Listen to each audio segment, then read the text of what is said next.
Hello Patreon followers, it's Dave here, Draven Swiftbow, and if you're watching this, I just want to say thank you guys very much for everything that you've done to help me with my channel so far.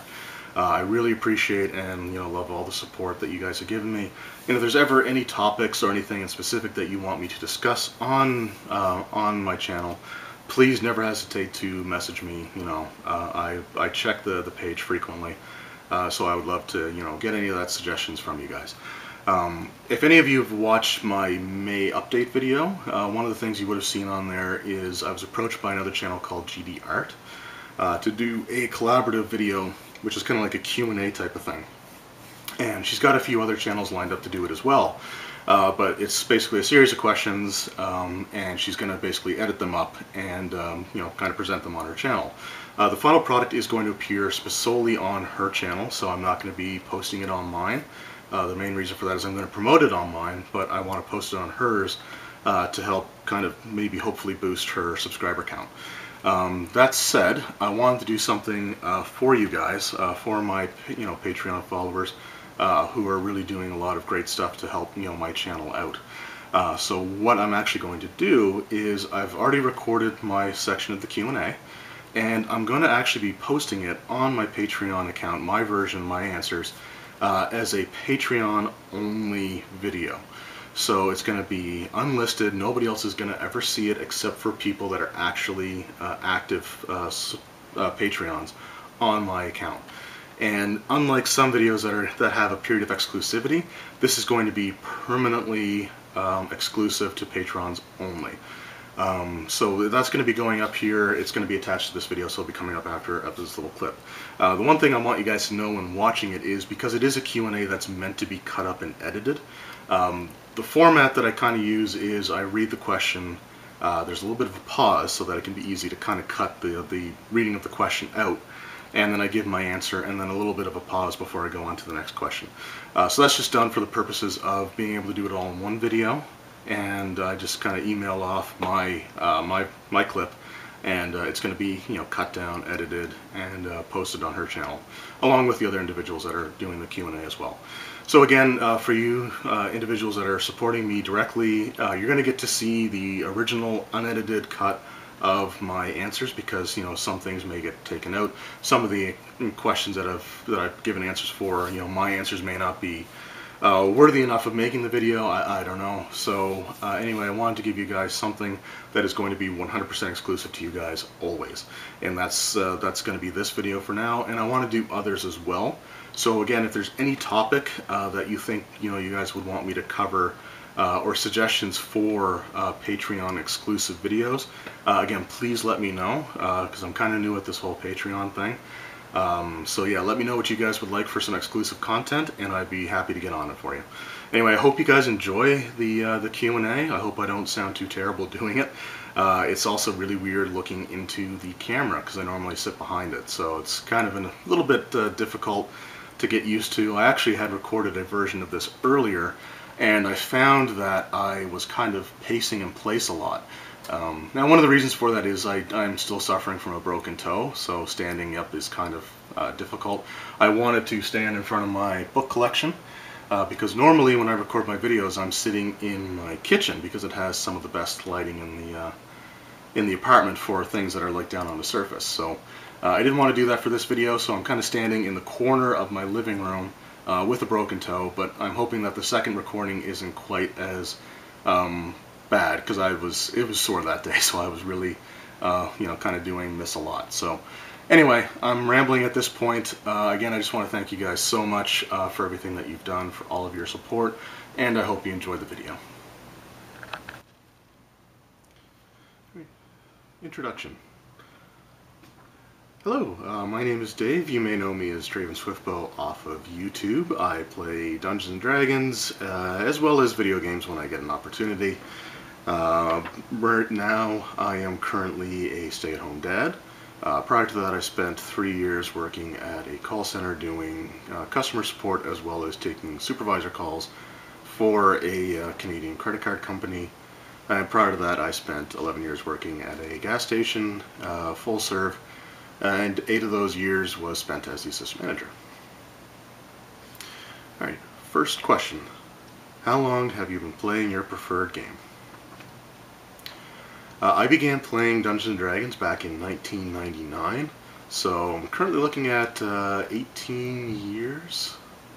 Yeah, 18 years having played Dungeons & Dragons. It was the spring of '99, and we're currently in the spring of 2017, so 18 years I've been playing Dungeons & Dragons. Next question. How often do you game? So I get together with, I got two groups going on right now. One group is monthly, although we haven't gotten together in a couple months now. I'm hoping to fix that in the upcoming weeks. I recently started with another group as well, and we've been getting together basically every 2 weeks. So one group is monthly, other group is bi-weekly. Next question. How did you get started in gaming? I got started in gaming, Dungeons & Dragons specifically. I was at school, actually. It was in grade 10. And I remember a friend of mine was sitting at his desk, and he had this piece of paper that he was writing on. And I asked him, what are you doing? And his answer was, I'm working on my Dungeons & Dragons character.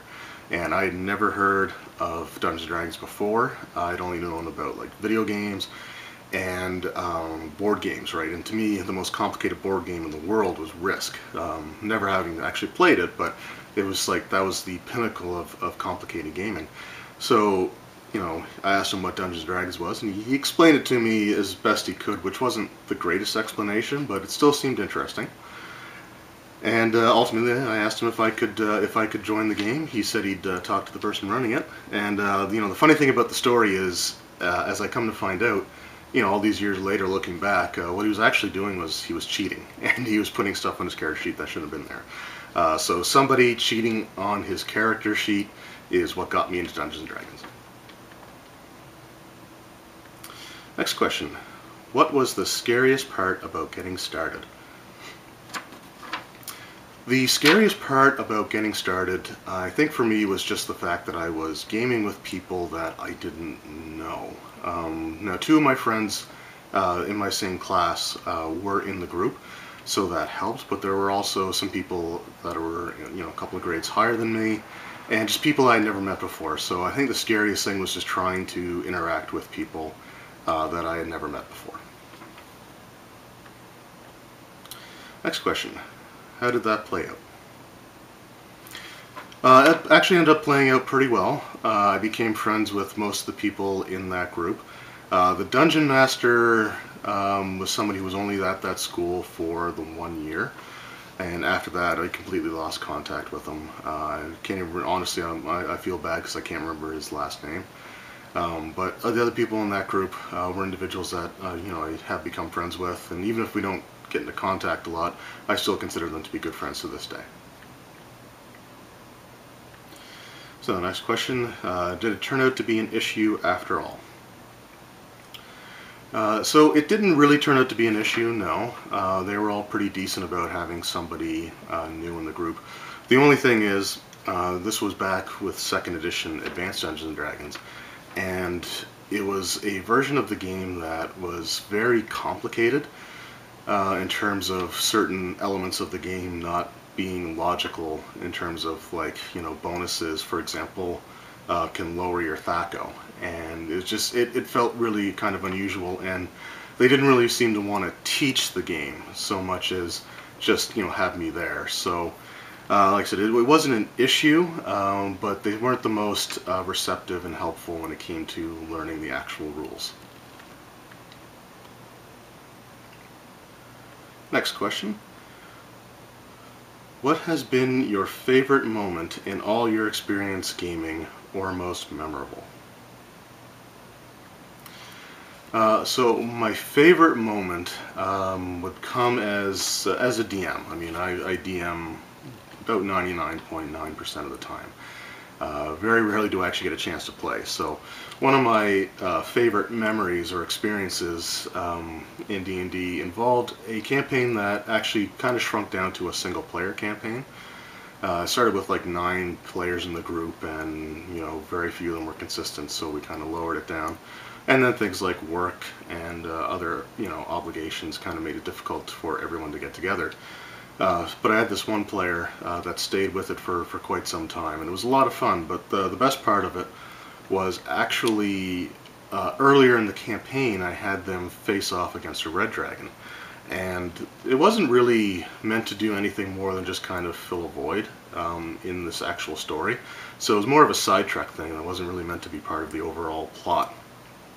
But the dragon got away, and the player who was playing a paladin was so upset with himself that this dragon was able to get away that he made it his mission to try to track this thing down and finish it off. And it was a great moment, because near like the end of the campaign, or near the end as far as we got to run, I finally reintroduced this red dragon. And as soon as the player heard that it was there, he went just absolutely, he was incensed to fight this thing and to slay this dragon.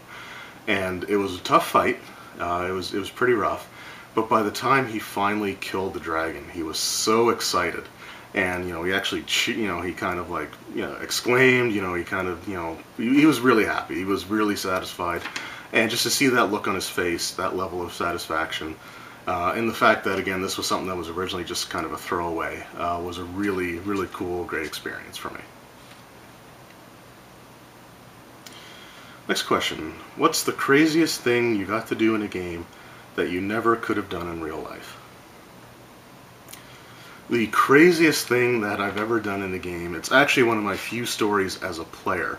It was in the early days of 3rd edition, and we were in this dungeon. I was playing Half-Orc Barbarian. I think another one of the guys in the group was playing Half-Orc Barbarian as well.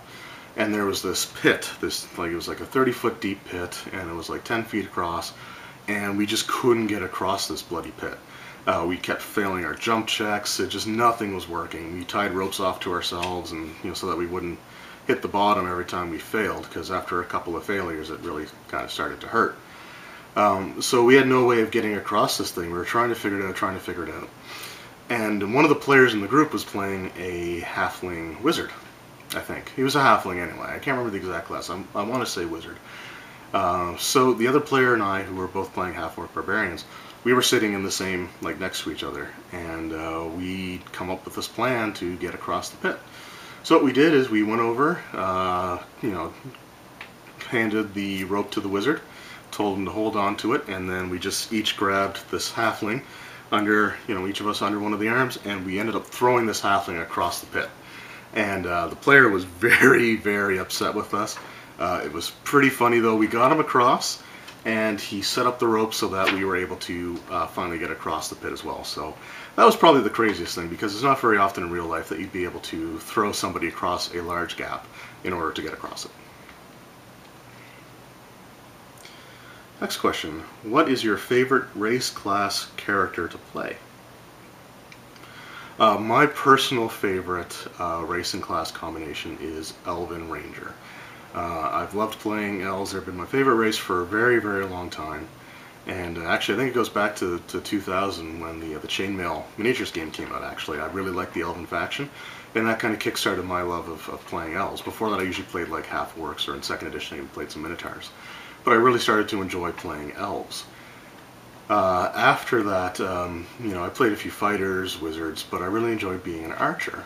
And I played a few different types of archers before, but I think my favorite version of it would have to be my ranger that I made for 3.5. I just really enjoyed playing that character, and it's probably, like I said, it would be my favorite race class combination. Next question: what is the best part of gaming? To me, the best part of gaming is just getting together with friends and having a good time. It's not something that has to be expensive. It's not like you're going out, to see movies all the time. You can just kind of get together at someone's house, sit around their table, have some, great laughs, great conversations, and roll some dice. So for me, getting together with friends would be the best part of gaming. Next question: Tell me about some of the people you've met gaming that you never would have met in your life through any other means. Basically, all of my friends are people that I met through gaming. I mean, some of my best friends and, the people that mean the most to me are people that I met specifically through gaming. And it actually started at a store. It was called Cool Worlds. It was in Wolfville, Nova Scotia. Unfortunately, it's no longer operating, but when I found out about the stores, when I first kind of really started getting into Dungeons and Dragons, and I had to take the bus to get there, and it was an hour between the time that the bus would drop me off before I'd be able to get back on the next one. So just by necessity, I ended up hanging out at the store and getting to talk to the owner. And he had somebody come in on Fridays that he would, that I ended up getting to know as well. And through that, I ended up getting a gaming group of, about 3 or 4 really great guys that, again, I consider to be some of my best friends now that I never would have met. Even, honestly, if it wasn't for the bus, beyond just the gaming, I think it would be difficult to have made the kind of friendships that I made with them if it wasn't like for a while where I had to kill time in order to get back home. So. But those are people, like I said, some of my absolute best friends that I never would have met any other way. Next question. Have you ever traveled for gaming? Where to and how was it?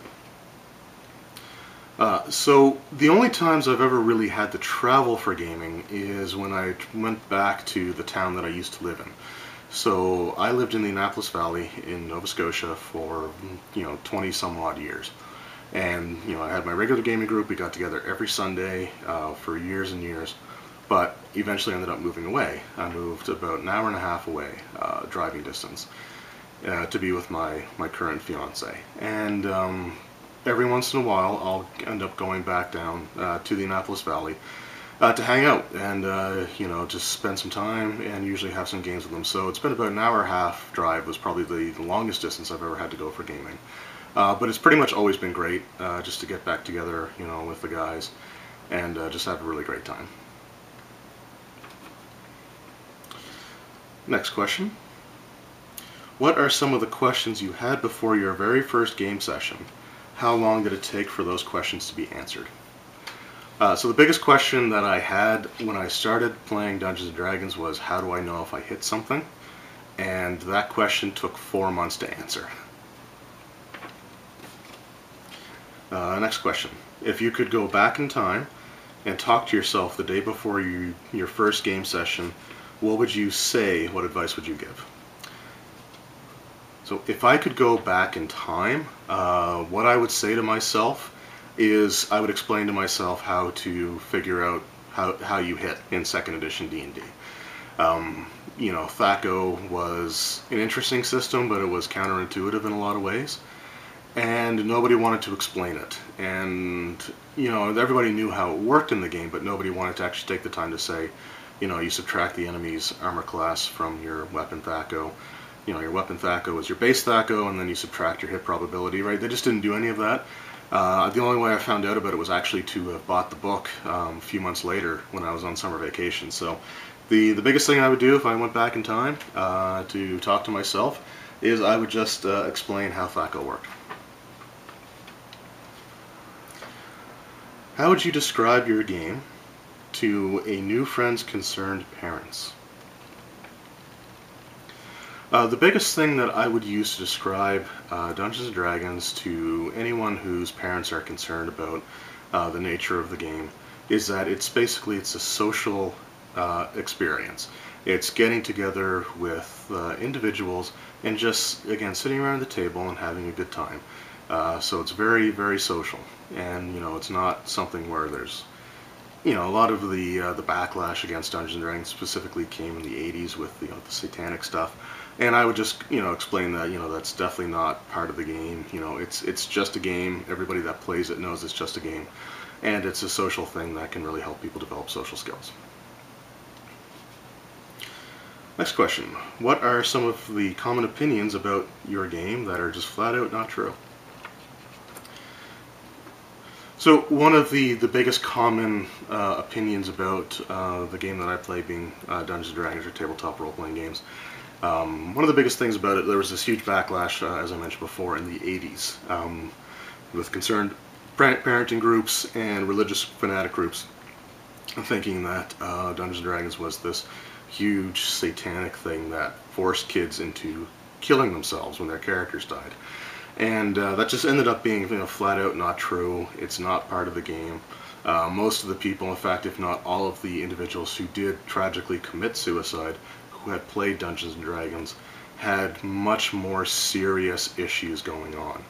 And in a lot of cases, the fact that Dungeons & Dragons was part of their life is something that kept them around longer than they otherwise would have been because of these other issues.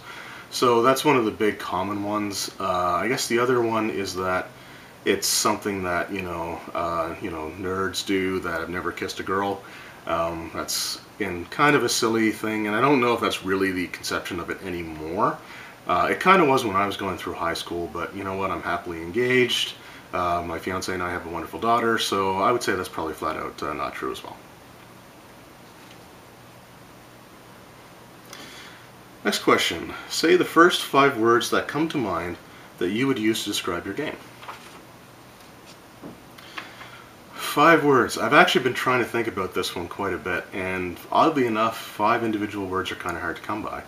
I would start with, friends, fun, again, social interaction, and I guess the other 2 words that I would probably use would be books and dice, because you need those things to play the game. But it's really about making friends, having fun, rolling some dice together, and just interacting in a social way. Next question. What do you think kids would gain from playing your game? I actually really love this question, and recently I've seen some things online about some child psychologists and others in that profession that have been beginning to use Dungeons & Dragons as a way of getting children with social issues to open up and give them something where you could, if you have a theory about what's the issue, if they're not good at talking about it, you could create a scenario inside the game that kind of encapsulates that, and then let the kids actually deal with it. So I think from that perspective, it's really something that could be really great.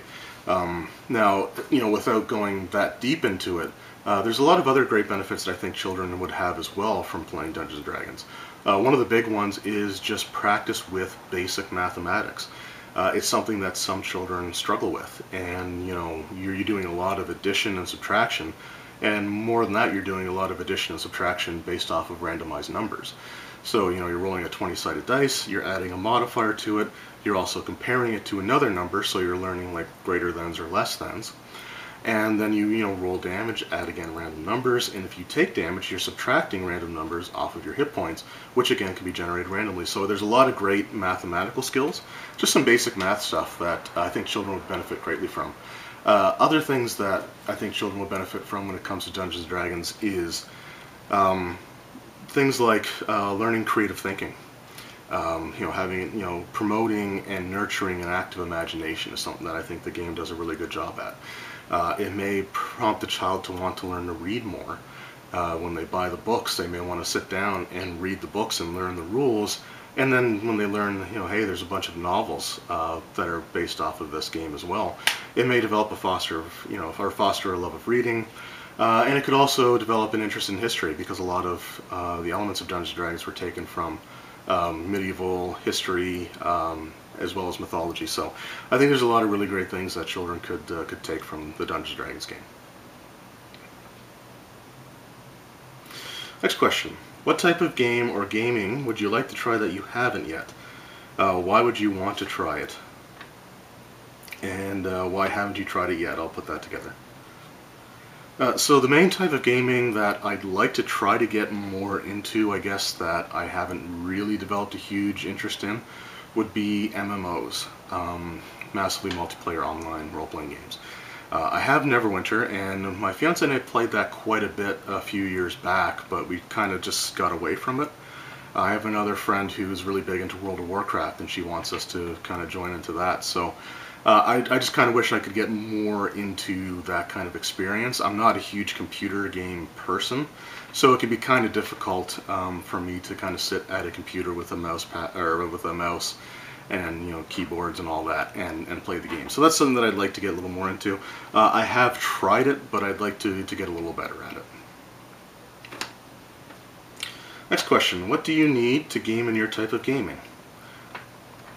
So the biggest thing that you need for tabletop role-playing is an imagination. That's really the biggest thing. I mean, you can say that you need dice and paper and pencils and stuff like that. But you can really start the game, and if you're just starting for the first time, I think it's a little unrealistic to expect you to have dice. But just having an open mind, active imagination can go a really long way when it comes to tabletop role-playing. I'd say that's probably the biggest thing that you would need. Next question, what do you need to have when you arrive at your very first game? So this kind of ties back with the last question. I think the biggest thing that you need when you arrive for your very first game is an open mind and imagination. The ability to take in everything that's going on around you. Pay attention to everything that's going around you. So I guess a good attention span might be another useful thing. But for your very first game, you just need to be there and pay attention and contribute to the game. Next question, what is good to have when you arrive for your very first game? So, something that would be good to have when you arrive at your very first tabletop role-playing game would be a set of dice. It's something that, again, if it's your first time, the person running the game should have some dice for you to use. But if they don't, then, having your own set might not be such a bad thing. Coming with your own pencil and scrap paper, again, would be something that would go a long ways as well. Next question, what would you like to watch on a gaming channel on YouTube? So for gaming channels on YouTube, I just kind of want to watch things like reviews and kind of tutorial videos. I enjoy watching gameplay sessions from time to time. Mostly though, I kind of stick with Acquisitions Incorporated. So I think the biggest thing that I would just look for is, again, reviews on things and some advice on advice or tutorials on how to make characters, design encounters, maps, things along those lines. Next question, have you ever watched GD Art's channel? Yes, I have definitely watched GD Art's channel, which I thoroughly enjoy. Next question, if so, which video or videos did you watch, what video did you like the most, and would you share this channel with other people? So I've watched most of the videos on the channel. Not all of them, unfortunately. I'm a bit behind on my YouTube viewing. The one that I liked the most was the first part of just how to design a character that was done on the channel. It was an awesome video, and it took it from a different approach from what I did. Like, I did a how to build a character thing as well, but mine was more or less how to fill out the character sheet. This one was, and for mine, the idea was that you knew what you wanted to play. But she did something which I thought was awesome, where it was, looking up things like images, doing a Google image search to get inspiration, and then building a character from that picture that inspired you. So I thought that was really cool. I would definitely share the channel with others. I did a video a little while back trying to promote it, so I've already kind of done that already. Alright, next question. What game do you wish you knew more about? The game I think that I wish I knew more about would be GURPS, the generic universal role-playing system. I know a lot of friends that have played it. I've known people recently, or met people recently, that have kind of talked about it, and I never actually got to play it. I don't own anything for it, so I think if there's any system out there that I'd be interested in learning right now, it'd be just kind of seeing how that one works. Next question. Who would you want to have this questionnaire next? I guess if there are people that I wanted to have this questionnaire as well, it might be like Nate from WASD20. I love his videos, as well as Tim from Samwise7RPG. Next question, what would you like to ask that person? I would just ask them basically these questions. I think most of these questions are fantastic. So I would just like to learn, kind of, hear their thoughts and their opinions, and kind of hear their backgrounds as well. And last question, if you have a YouTube channel, tell us about it in 1 minute or less. So I do have a YouTube channel. It's Draven Swiftbow. It's a channel that I named after one of my favorite D&D characters, being an Elven Ranger. On this channel I do a lot of reviews for the latest D&D products, as they come out. I also do some openings for like Magic the Gathering products as well, and I've had a couple of wrestling themed videos because I enjoy professional wrestling as well. But mostly I stick to D&D and Magic. I really enjoy a new series that I started where I kind of just start discussions and, you know, bring up a topic and then let the comment section kind of fill in the blanks. So that's basically, I guess, my channel in a nutshell.